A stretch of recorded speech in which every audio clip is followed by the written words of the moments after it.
Hello, I'm Bea Boyd, and welcome to the gallery. Pablo Picasso once said, "Art is a lie that makes us realize the truth." This realization begins for the students at the University of Central Florida's Art Department with strong foundational concepts. Concepts they will face no matter what area of art they become involved with. Visual literacy and the appreciation for art form the basis of a good art education. It is here, and through these next artists, that students begin their intense exposure to the high-level craft of studio. December 26, 2004, the day the Asian tsunami hit, I started to imagine and be a bit haunted by this image of massive waves coming out of the ocean. And it occurred to me how to survive, how to design something so that anybody, anywhere, could survive such a catastrophe. And recycled bottles were the thing that crossed my mind first of all. So I've designed a series of projects that will grow in each stage. The first stage is the bottle life vest. That's a life vest that you can put on and wear. And I've tested it out in the pool at the little inflatable pool at home, and it works. Those are enough bottles to support a human being. If you look at a pebble under a microscope, there's this fascinating phenomena where it looks exactly like a mountain. I think that's a wonderful example within nature of the permeability of scale, echoing across the full range of its structure. These images deal with that archetype. If you look at these paintings, you hopefully will see a variety of things. You'll see steps, you'll see housing projects, you'll see the pattern that exists in circuitry, and that this pattern of structure exists from some of our most small and intimate constructions to the sum of all of us, that this might be the human pattern. The bottle work and the painting work, as I've started to build them, I recognize that these bottles do fit within the same aesthetic as the paintings. I'm finding common ground, that they're about saving. There's terribleness and beauty juxtaposed.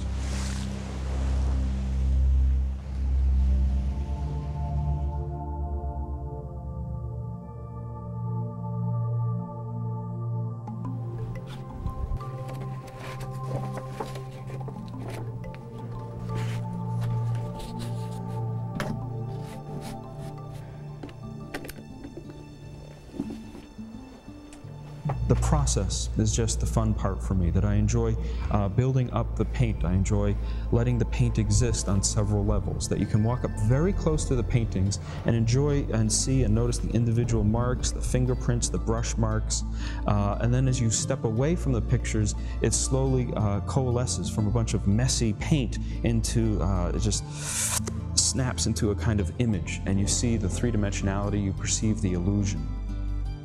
I suppose the biggest lesson I have is from my own unique journey, where I try to grow into emotional content, where despite being a student, eager to please, eager to participate in traditions, I had to grow into finding my own voice and leaving some of those things behind, finding a unique place, unique things to say, and then losing some sense of obligation and finding a sense of permission opened up my work to a more mature, more expressive, more powerful voice.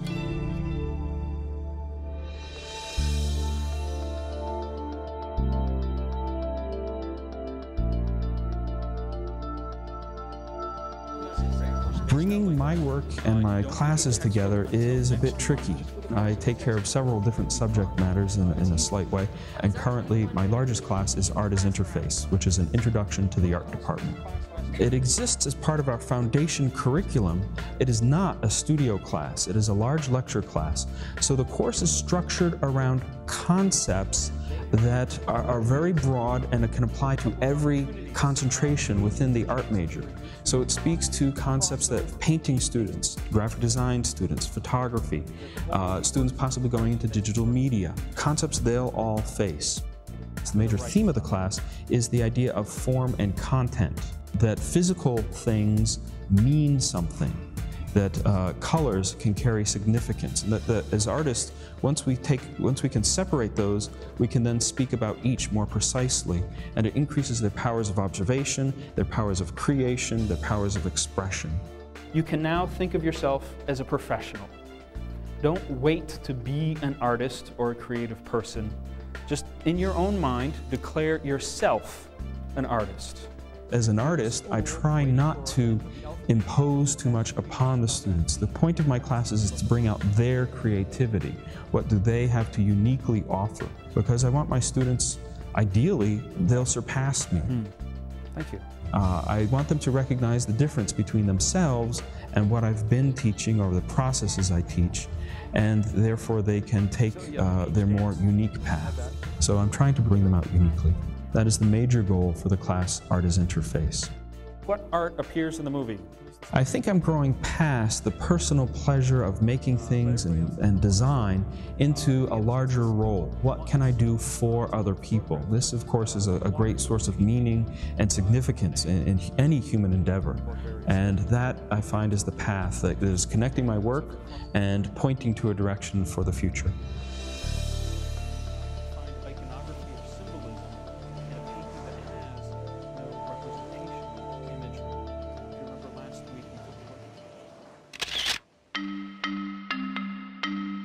Art as Witness was the pieces that I photographed, which is a monument in Dublin, Ireland. And because the approach for me is art historical, I'm not an artist, I'm not a photographer. It's a hobby, it's a love and appreciation I have, but it's not something that I do professionally.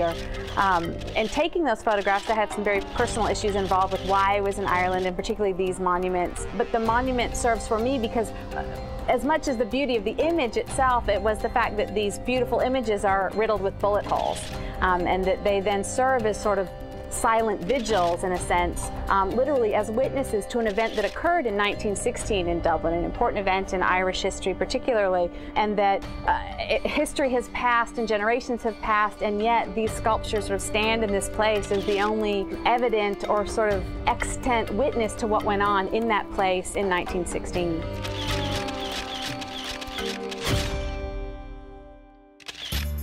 It also can represent a deity. He's holding a book, right? If he's Moses, what should he be holding? I always teach from a contextual or social standpoint. Although I'm interested in a stylistic point of view for a piece of art, I'm always concerned with where it comes from, why it was made, for whom it was made, under what circumstances. And in that, all art then, and this works back into the larger theme that I work with, is that art's a reflection of the culture that made it. Ireland itself. I have two themes, and one of them I teach in my large survey class, and it's a personal aspect or motto of mine. I teach with a motto that I call art is an endangered species, as part of trying to encourage a respect for all art. In every culture, in every aspect within my students, and for them to realize that all art is subject to a variety of destruction and change, and we have to approach it with a sense of respect, and that it really is a privilege. Whatever still exists to us, in some cases, is a miracle that it still does, that it survived fires and floods and earthquakes and religious intolerance and social upheaval and war and theft and vandalism, that objects are subjected to these things, and that it's our responsibility, I believe, to think in terms of conservation and preservation and restoration and ultimately respect for all of these, whether you like it or appreciate it or understand it or it reflects your culture or someone else's. We do it for animals, we do it for whales. I think we should do it for art as well. A scroll, right? Old Testament prophets hold scrolls, New Testament evangelists hold books. Why art history and why is it important? In a general sense, because we live in a world saturated with images. Every minute of every day, every nanosecond involves an image for us. Blogs and video casts and podcasts and TV and movie and DVDs and all of it. And for me, a person in this culture, in this society, in this time, who has the ability to speak intelligently about images and understands the power of images has a great advantage. And in terms of art historical context, we call that a visual literacy, that you're capable of discussing and articulating the images around you. I think puts an advantage in whatever capacity, whatever you're studying. Your ability to do that gives you an advantage, I think, over someone who doesn't.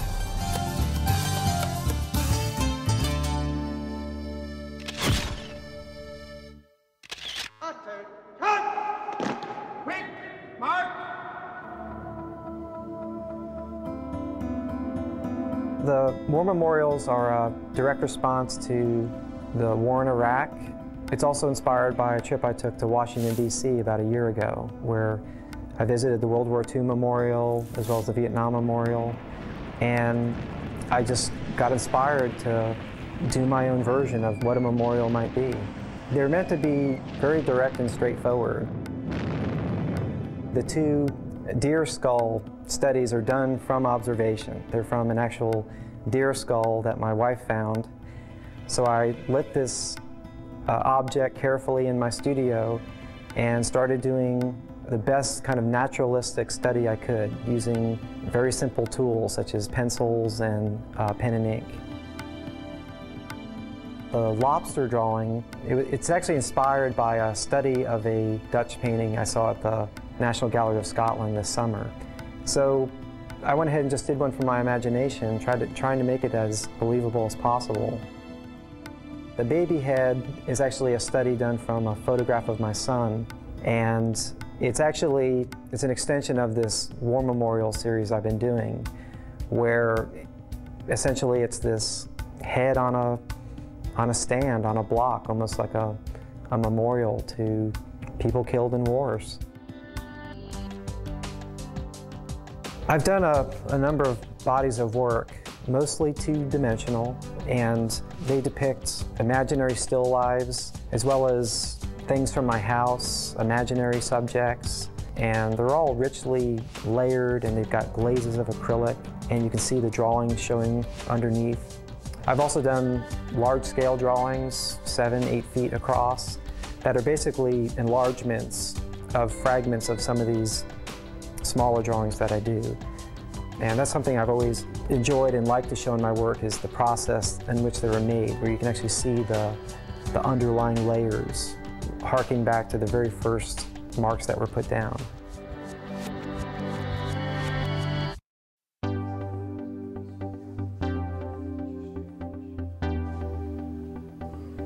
I would say a lot, if not everything I teach is rooted in my own experience and education in art. And a lot of the things I do are very simple and straightforward. Setting up a still life, observing that. A lot of the materials I use are very basic art materials. And I find in training art students, I try to give them a very intensive, high-level exposure to the craft of studio, of making art in a space under a certain amount of time. There's a dozen different ways you can handle it. I'm starting to believe that that's a round form. I deal primarily with a lot of fundamentals, contour drawing, gesture drawing, value studies that take students down to the ground level of just seeing, which is a very complex activity. Having to look at something and pull information out of it in a drawing requires a lot of practice, and I find I can move students along pretty quickly in a short amount of time. It's a lot of hard work, it requires a lot of energy and focus. So I see a very tight relationship between my studio classes and what I do myself in the studio. Look at the light and see how the light is playing off these objects, all right? And then we'll go around and we'll look at them. We'll talk about them one-on-one, all right? I think a major thing that I do is I get them to build a body of work. In other words, they're not going to make giant leaps by doing just one drawing. So over the course of a semester, we do many, many studies, many drawings that over time the student can look back periodically and see leaps that they've made. So I guess what I promote is the idea of generating a number of things that they can then look at and reflect on that will allow them to grow. I would diagram. They don't have to have the perfect studio. They don't have to have every supply that they could imagine. They could get by with some very minimal space and materials to make art. Since I teach foundation classes, a lot of these concepts they can bring to their discipline, whether it's graphic design or sculpture or animation.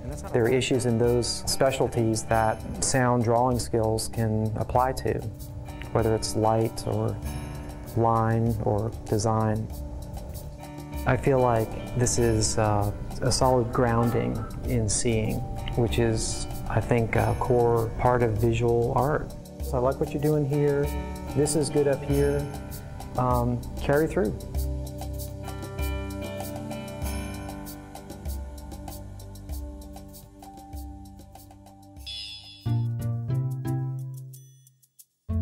I've been working with the digital programs for several years, and that's the way I sort of think.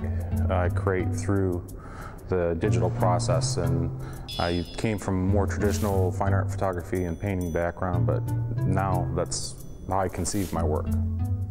Last spring, some of my students started playing this numbers game in class, and then my wife started playing this Sudoku game. So over the summer I got hooked on the game, and so I converted it over to a different color theme and then used the figure in it, because after playing the game it seemed like a relationship. You get going through the game, you think you know where things are going, and then you get further into the game and you realize you made a mistake somewhere way back, and you have to decide whether you're going to rework things, go back and start over, or just like a relationship type of thing. So that's how that came about. I had the figure and I was trying to make a visual representation of that type of game.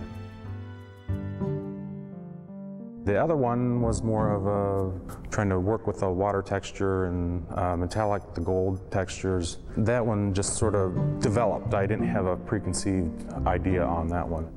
That one is like we're only on the Earth for a short time and we're floating above that, and what are we going to do with our time that we're here? That's why I made the box gold, so we're chasing after objects rather than working with ideas or what we're going to leave behind.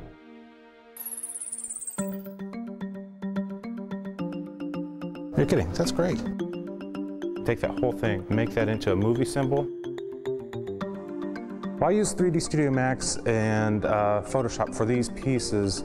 Each software package is a specialized tool, and so when I teach my students, I try to show them as many tools from the software as possible.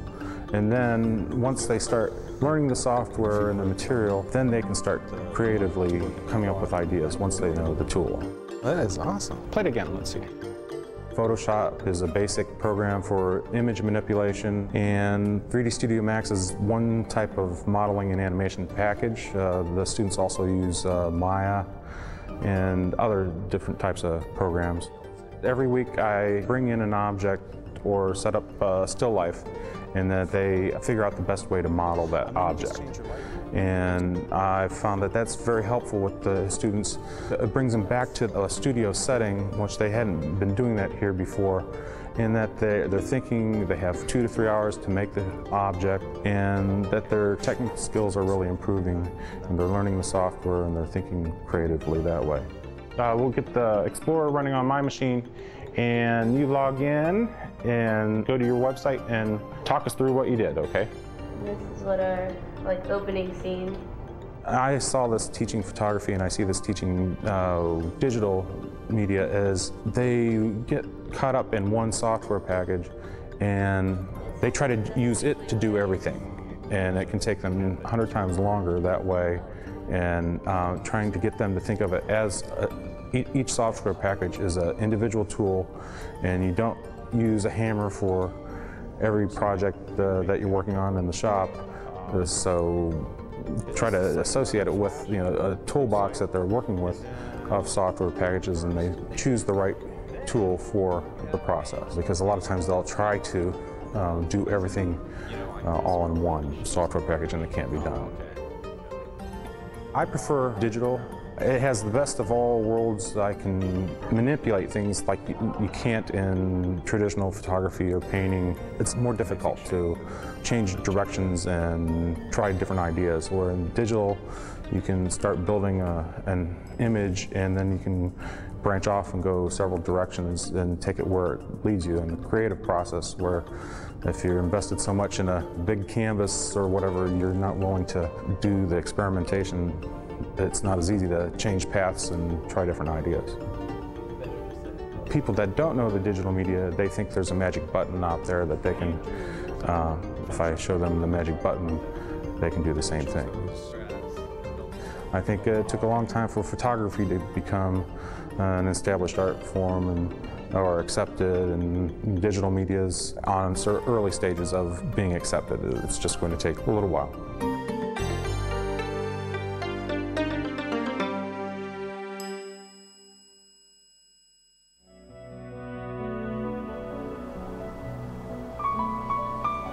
I had this wonderful dream about walking through a field with some rocks that were sort of piled up, and they were definitely evidence of another human being having made this sort of sculpture. And in the context of the dream, I walked down by the river and picked up another rock, walked back and balanced it really delicately on top. And that morning when I woke up, I had just an overwhelming, pleasant feeling. There's not much to it, and I went into the studio and I made that drawing in probably an hour, which had nothing to do with the work I was making before whatsoever. But I really like the idea of finding sort of a simple metaphor to communicate human emotions. So those pieces that have come about since that time have all sort of worked with these rock-like forms in various situations where they're balanced upon one another, where they're quote-unquote interacting with one another, but they all happen very spontaneously. I don't compose them before I start painting. I start painting and the composition reveals itself to me throughout the course of making the picture.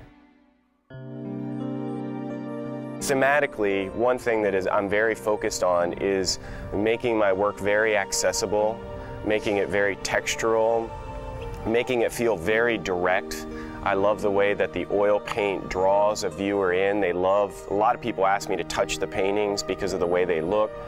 And I figure if I can hook somebody into looking at the paintings and the drawings from that point of view for 30, 40 seconds, maybe I can get them to linger over it long enough to start to get at some story-making content. In a funny way, I feel that the 2 hours I spend on a drawing now is more focused than the 200 I spent before. A lot of times in my previous bodies of work, it was a process of daydreaming, of letting my mind go away from the image I was making, whereas now I feel much more directed about those images and more involved in my emotions as I'm making them. Let's say the light is coming down, or let's say the light is coming in, or if it's going up, that's going to dictate how I would shade these squares. Well, I teach beginning printmaking here at the university, I teach beginning drawing here at the university, and I also teach Design 1. In each one of my classes, I strive to provide the students access to a lot of different ranges and types of art making, different ways of putting an image together, and then strive to show them the context for why you put an image together that way. I like the regularity of this, you know, it's kind of inventive and it's very unique. So I would just go ahead and go with it and try to get it on the paper, try to figure out how you're going to format it on the paper from the sketch. And then you would put a circle over here, put a circle over here, and you would make it into a column. So that comes across, and now we have this sort of column-like shape. Sometimes when I'm making drawings, if I start narrating a story that's too in-depth, I start verbalizing the drawing. I start thinking like, this is going to happen, and this is going to happen, and this is going to happen. And something that's totally absurd can make for a great picture. It might not sound like a good picture, but it could be a great picture. It can be any color, white, tan, so on and so forth. And you can put it together in any configuration you choose to do so. Maybe we could have an even farther pan out and just show more tables and the, I guess, walkway over there. Yeah, you can use whatever you want to. I mean, you could do a beautiful drawing. The idea for this came to me when I was eating lunch here the other day. I was looking out over all of these umbrellas, which just make this beautiful sort of line in the distance, and I thought it would be a really great way to get the students interacting in a place that they probably come to every day and have lunch or visit with their friends, but to think about that place in a little bit more interesting of a way.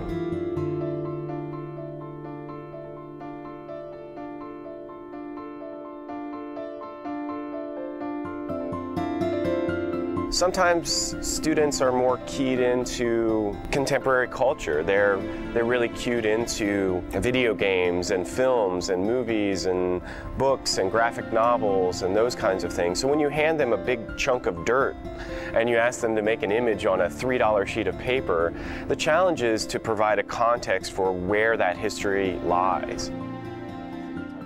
I think for me the biggest jolt is when you teach someone a technique, for instance, like positive, negative space, and they're working from the model in the studio, and then all of a sudden it clicks. Does that make sense? And once that connection starts to happen for the students, it's, that's what I do. That's what I'm here for, is to make that connection. Creativity in our culture is sort of a weird thing because we look at it as being so effervescent, so uncapturable, so to speak. But I don't really see it that way. I think you just have to plug into it and be a part of it, and then the rest is just waiting, you know, just listening, paying attention. I mean, when it happens, if you're there and you're ready to go, art's happening.